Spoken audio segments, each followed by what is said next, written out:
ওম শান্তি। আজ 14/11/2023। আজ গোবর্ধন পূজা। গোবর্ধন পূজা অর্থাৎ প্রকৃতিকে পূজা করা। ভারতবাসী বিশেষ এই পূজা করেন।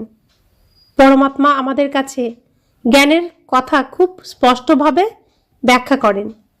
বাবা বলেন, নিজেও পাবন হও এবং অন্যদেরও পাবন হওয়ার প্রেরণা দাও। সাথে সাথে বলেন, প্রকৃতির শোভা মানুষ সহ পশু পাখি, উদ্ভিদ, সাগর, পাহাড় সব কিছুই, এখন সব কিছুই দূষিত। মানুষের যেমন মন দূষিত, তেমন সম্পূর্ণ প্রকৃতিই দূষিত হচ্ছে। সেই জন্য বাবা বলেন, প্রত্যেককেই পবিত্র পাবন হতে হবে এবং প্রকৃতিকে দূষণমুক্ত করতে হবে। প্রত্যেক দিন মানুষ সহ সম্পূর্ণ প্রকৃতিকে শুভ শুদ্ধ ভাইব্রেশন দিতে হবে। আজ গোবর্ধন পূজার দিন আমরা প্রতিজ্ঞা করি, এই প্রকৃতিকে আমাদের শুভ ভাবনা, শুভ কামনা, শুদ্ধ ভাইব্রেশনের দ্বারা সম্পূর্ণ শুদ্ধ বানানোর দায়িত্ব খুব সুন্দরভাবে পালন করব। কিভাবে করব তা বাবার কাছ থেকেই শুনব। এখন শুনছি বাবার অমূল্য মধুর মহাবাক্য। মিঠে মিঠে বাচ্চে, মানুষকে দেবতায় পরিণত করার সেবায় বিঘ্ন তো অবশ্যই পড়বে। তোমাদের কষ্ট সহ্য করেও এই সেবায় তৎপর থাকতে হবে, দয়ালু হতে হবে। প্রশ্ন, অন্তিম জন্মের স্মৃতি যার থাকে তার লক্ষণ কি হবে?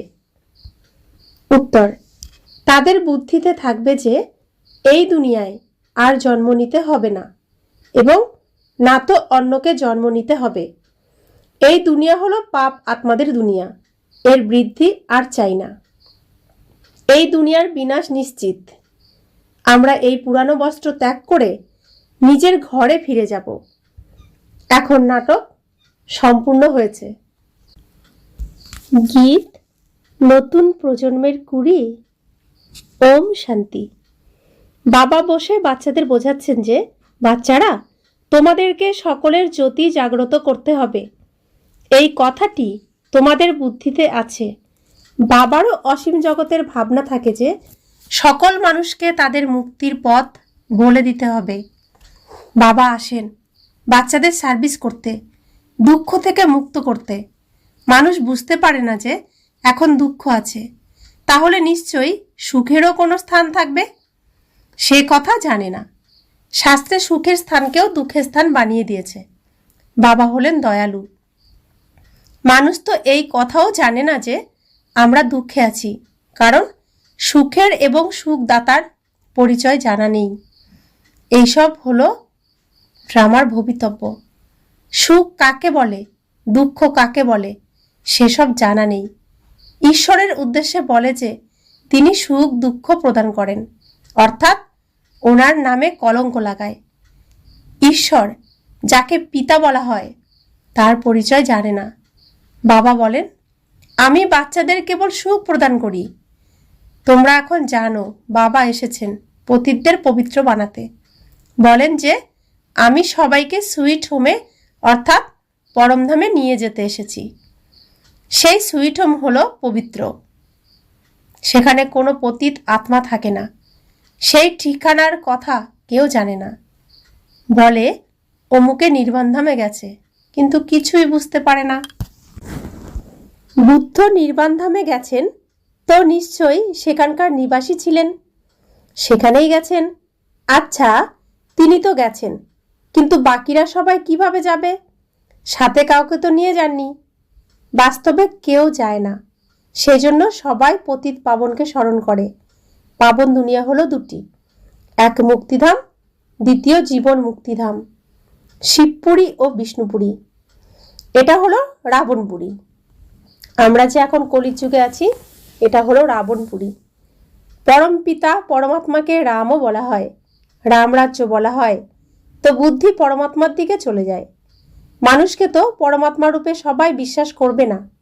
অতএব তোমাদের দয়া অনুভব হয়, কষ্ট তো সহ্য করতেই হয়।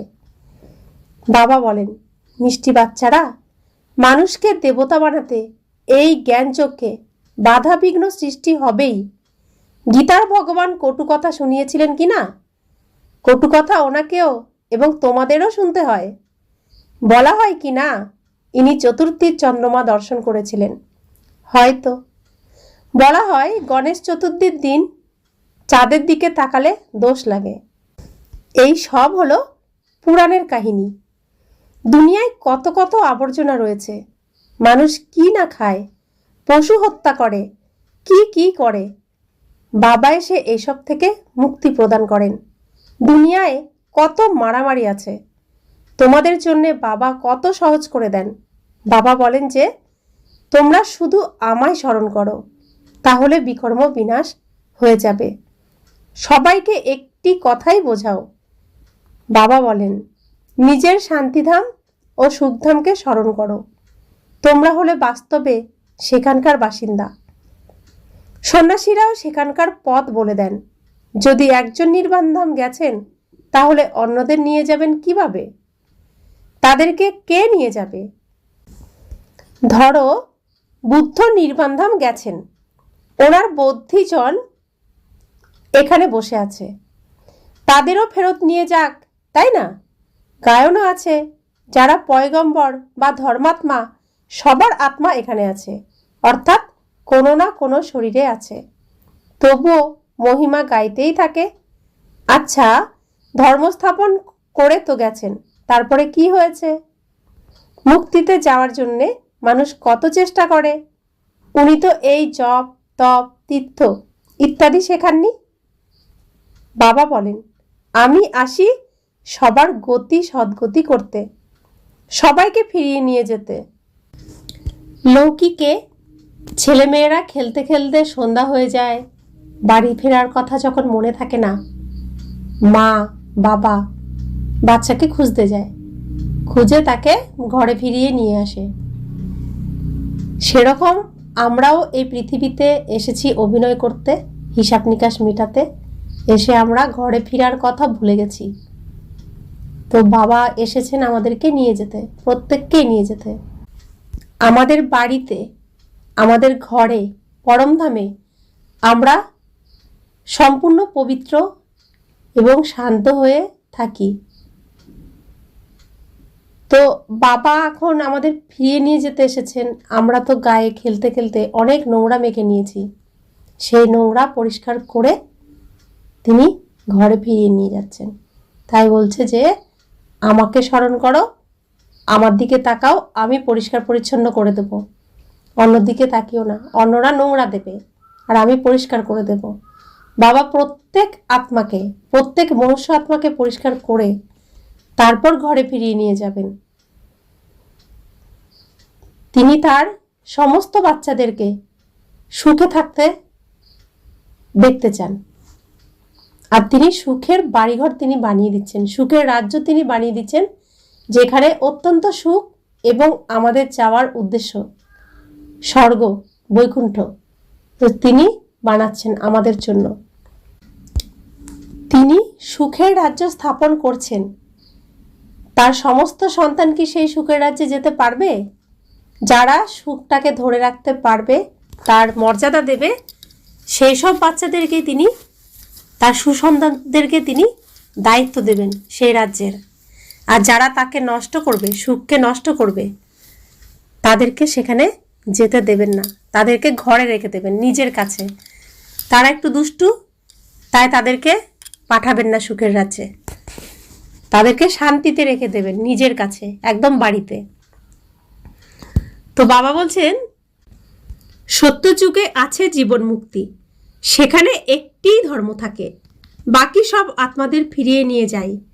তোমরা জানো বাবা হলেন বাগবান, অর্থাৎ বাগানের মালিক। আমরা সবাই হলাম মালি। মাম্মা, বাবা এবং সব বাচ্চারা মালি রূপে বীজ বপন করতেই থাকে। চারা বের হলে মায়ার ঝড় আসে, অনেক প্রকারের ঝড় আসে। এ হলো মায়ার বিঘ্ন। ঝড় উঠলে জিজ্ঞাসা করা উচিত যে বাবা এর জন্য কি করা উচিত। বাবা শ্রীমত প্রদান করেন। ঝড় তো আসবেই। নম্বর 1 হলো দেহ অভিমান। এই কথা বোঝে না যে আমি আত্মা হলাম অবিনাশী, এই শরীর হলো বিনাশী। আমাদের 84 জন্ম পূর্ণ হয়েছে। আত্মাই পুনর্জন্ম নেয়। একের পর এক শরীর ত্যাগ করে দ্বিতীয় শরীর গ্রহণ করা হলো আত্মার কাজ। এখন বাবা বলেন, তোমাদের এটা হলো অন্তিম জন্ম। এই দুনিয়ায় দ্বিতীয় জন্ম নিতে হবে না, আর না কাউকে জন্ম দিতে হবে। তখন জিজ্ঞাসা করে, তাহলে সৃষ্টির বৃদ্ধি কিভাবে হবে? যারা এরকম বলেন বা বলে এসেছেন, তারা শুধু মানুষ সৃষ্টি করে গেছেন। সৃষ্টি তো শুধু মানুষ নয়, সম্পূর্ণ বিশ্ব ব্রহ্মাণ্ড, তার মধ্যে সমস্ত প্রকৃতিই চলে আসে। তো প্রকৃতির সম্পদ বাড়ানোর জন্য তারা কি করেছেন? সৃষ্টির রক্ষা তারা কিভাবে করেছেন? শুধু মানুষ বৃদ্ধি করলেই সৃষ্টির রক্ষা? সেই মানুষই তো আজকে এই সমস্ত প্রকৃতি, সমস্ত বিশ্ব ব্রহ্মাণ্ডকে বিপদের মুখে ঠেলে দিয়েছে। তারা কেন এখন ভূমিকম্পকে আটকাতে পারছে না, ঝড়কে আটকাতে পারছে না, বন্যাকে আটকাতে পারছে না, গাছ কাটা বন্ধ করতে পারছে না, জলকে দূষণ করা বন্ধ করতে পারছে না? তো সৃষ্টির রক্ষা করুক তারা, যারা এরকম বলে। বাবাও বলছেন, আরে এই সময় সৃষ্টির বৃদ্ধির প্রয়োজন নেই, এটা হলো ভ্রষ্টাচারের বৃদ্ধি। এই নিয়ম রাবণ থেকে আরম্ভ হয়েছে। দুনিয়াকে ভ্রষ্টাচারী করেছে রাবণ, শ্রেষ্টাচারী করেন রাম। এতেও তোমাদের কত পরিশ্রম করতে হয়।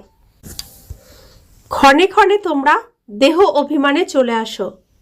যদি দেহ অভিমান না আসে, তবে নিজেকে আত্মা ভাবো।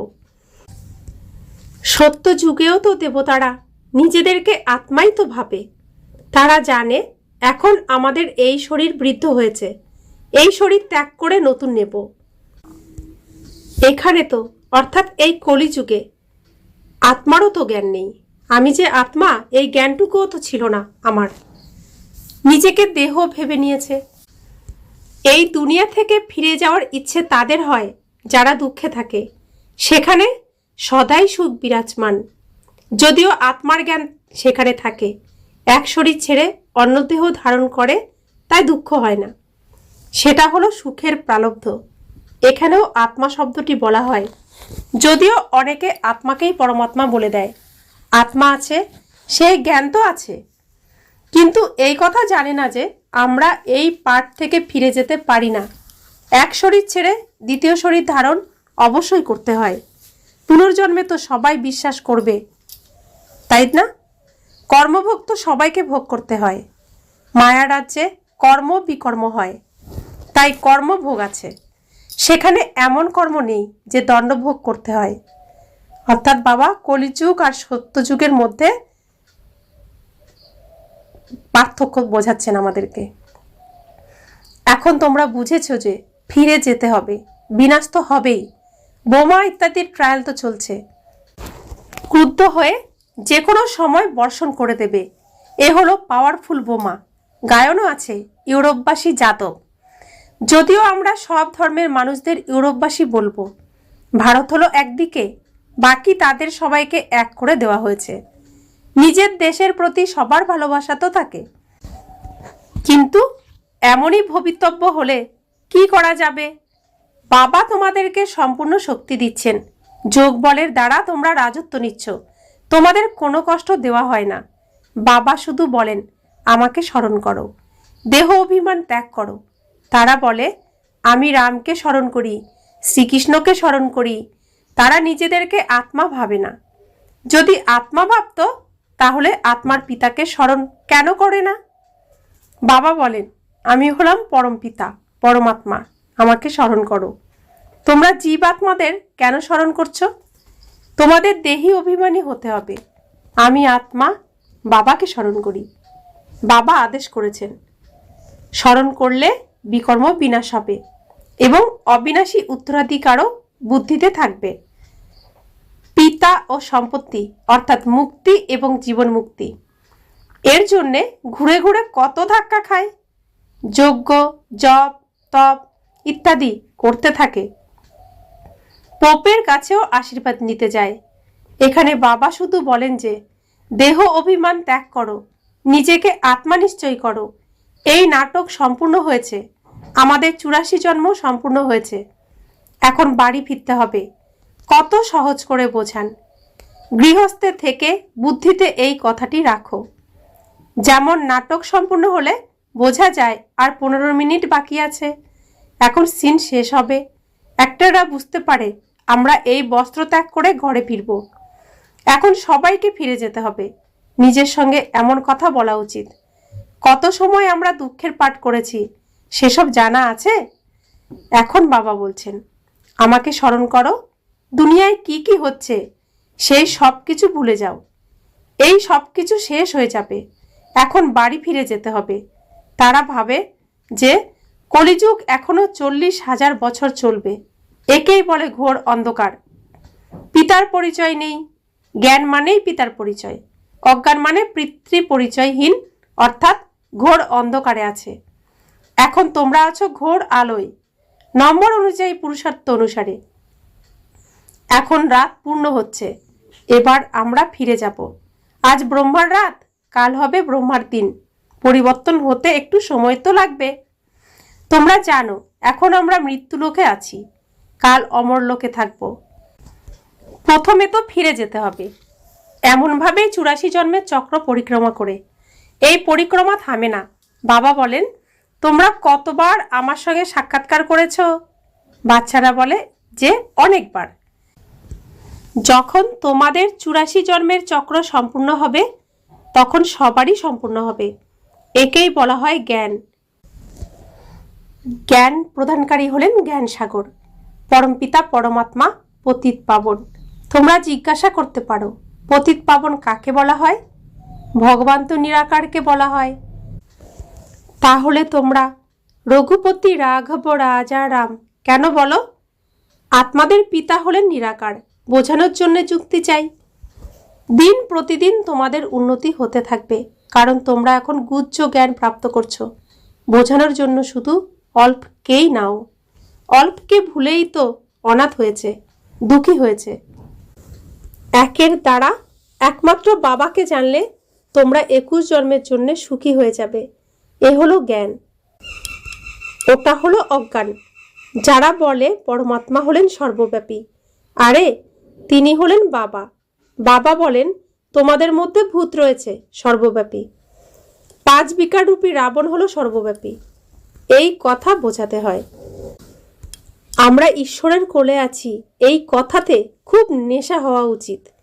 তারপরে ভবিষ্যতে দেবতার কোলে যাব, সেখানে সর্বদা সুখ বিদ্যমান থাকে। শিব বাবা আমাদের অ্যাডপ্ট করেছেন, তাকেই স্মরণ করতে হবে। নিজের এবং অন্যদের কল্যাণ করতে হবে, তবেই রাজত্ব প্রাপ্ত হবে। এইসব খুব ভালো বোঝার বিষয়। শিব বাবা হলেন নিরাকার, আমরা আত্মারাও হলাম নিরাকার। সেখানে আমরা অশরীরী দেহহীন ছিলাম। বাবা হলেন সর্বদা অশরীরী।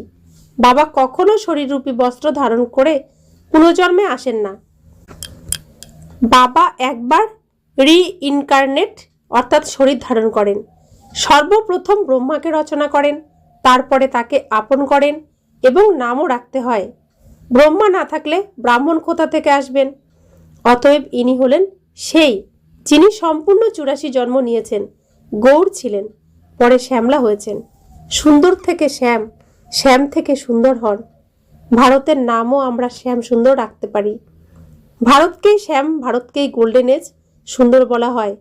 ভারত কাম চিতায় বসে কালো হয়, ভারত জ্ঞান চিতায় বসে গৌরবর্ণ অর্থাৎ সুন্দর হয়। ভারতেই বুদ্ধির প্রয়োগ হয়। ভারতবাসী আবার অন্য ধর্মে কনভার্ট হয়েছে। ইউরোপিয়ান ও ইন্ডিয়ানে কোনো তফাৎ দেখা যায় না। সেখানে গিয়ে বিবাহ বন্ধনে আবদ্ধ হয়ে খ্রিস্টান হয়ে যায়। তাদের সন্তানরাও তাদের মতন দেখতে হয়। আফ্রিকায় গিয়েও বিবাহ বন্ধনে আবদ্ধ হয়। এখন বাবা বিশাল বুদ্ধি প্রদান করেন চক্রকে বোঝার জন্য। এও লেখা আছে, বিনাশকালে বিপরীত বুদ্ধি। যাদব ও কৌরব প্রীতি রাখেনি, যারা প্রীতি রেখেছে তাদের বিজয় হয়েছে। বিপরীত বুদ্ধি বলা হয় শত্রুকে। বাবা বলেন এই সময় সবাই হলো একে অপরের শত্রু। বাবাকেই সর্বব্যাপী বা জন্ম মরণহীন বলে দেয়, তার কোনো নাম রূপ নেই। ও গডফাদারও বলে।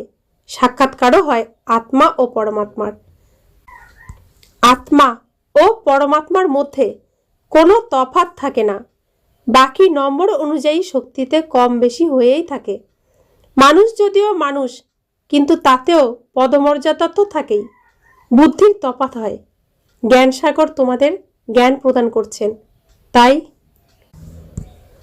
ওনাকে স্মরণ করো। অন্তিমে তোমাদের ওই অবস্থা হবে। অমৃত বেলায় স্মরণ করে সুখ অনুভব করো। শুয়ে থাকলেও ঘুম যেন না আসে। নিজের দৃঢ় চেষ্টায় বসা উচিত। পরিশ্রম আছে। বৈদ্যরা ওষুধ দেয় অমৃতবেলার জন্য, এটাও হলো ওষুধ। রচয়িতা বাবা ব্রহ্মা দ্বারা ব্রাহ্মণ রচনা করে পড়াচ্ছেন, এই কথা সবাইকে বোঝাতে হবে। अच्छा, मीठे मीठे सिखिलते बच्चों प्रति माता पिता बाप दादा का याद प्यार और गुड मॉर्निंग। रूहानी बाप की रूहानी बच्चों को नमस्ते। हम रूहानी बच्चों की रूहानी माता पिता बाप दादा को याद प्यार गुड मॉर्निंग और नमस्ते नमस्ते नमस्ते। शुक्रिया बाबा, शुक्रिया बाबा, शुक्रिया। ধারণার জন্যে মুখ্য সার। 1, আমি ঈশ্বরের কোলে স্থান পেয়েছি, তারপরে দেবতাদের কোলে যাব। এই আত্মিক নেশায় থাকতে হবে। নিজের এবং অন্যদের কল্যাণ করতে হবে। 2, অমৃতবেলায় উঠে জ্ঞানসাগরের প্রদত্ত জ্ঞানের পয়েন্টগুলিকে মনন চিন্তন করতে হবে। 1 অব্যভিচারী স্মরণে থাকতে হবে। দেহ অভিমান ত্যাগ করে নিজেকে আত্মা নিশ্চয় করতে হবে। বরদান, অমৃতবেলার থেকে রাত পর্যন্ত বিধিপূর্বক স্মরণে থেকে প্রতিটি কর্ম করে থাকা সিদ্ধির স্বরূপ ভব। অমৃতবেলার থেকে রাত পর্যন্ত যে কর্মই করো বিধিপূর্বক স্মরণ করে করো, তবে প্রতিটি কর্মের সিদ্ধি প্রাপ্ত হবে। সব থেকে বড় সিদ্ধি হলো প্রত্যক্ষ ফলের রূপে অতীন্দ্রিয় সুখের অনুভূতি হওয়া। সদা সুখের তরঙ্গে, খুশির তরঙ্গে তরঙ্গায়িত হতে থাকবে। সুতরাং এই প্রত্যক্ষ ফলও প্রাপ্ত হয়, আর তারপর ভবিষ্যতের ফলও প্রাপ্ত হয়। এই সময়ের প্রত্যক্ষ ফল ভবিষ্যতের অনেক জন্মের ফলের থেকে শ্রেষ্ঠ। এখনই করলে আর এখনই পেলে, একেই বলা হয় প্রত্যক্ষ ফল। স্লোগান, নিজেকে নিমিত্ত মনে করে কর্ম করো, তবে ডিটাচ আর প্রিয় থাকবে। আমিত্ব ভাব আসতে পারবে না। ওম শান্তি।